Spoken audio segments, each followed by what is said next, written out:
দেশে রাজনৈতিক সংকট, রাজনৈতিক দলগুলোর ভিতরে ঐক্য নেই, যার কারণে সংকট দেখা দিয়েছে।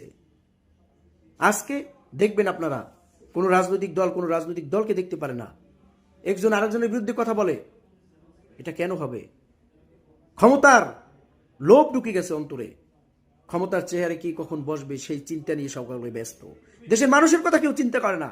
এদেশের মানুষ জাহান নামে যাক সে চিন্তা তাদের নেই। তাদের চিন্তা একটাই, কে কখন ক্ষমতায় বসবে সেই চিন্তা নিয়ে আছে।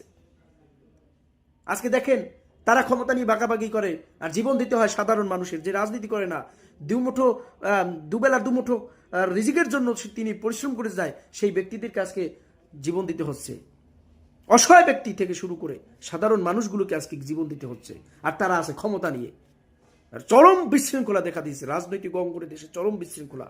আইনের শাসন নেই, সুশাসন নেই, ন্যায় বিচার নেই, সকলেই আছে ক্ষমতা নিয়ে। কে কখন ক্ষমতায় যাবে, ক্ষমতা ক্ষমতা ক্ষমতা ক্ষমতা নিয়ে সকলেই আছে। ক্ষমতাই কি সব?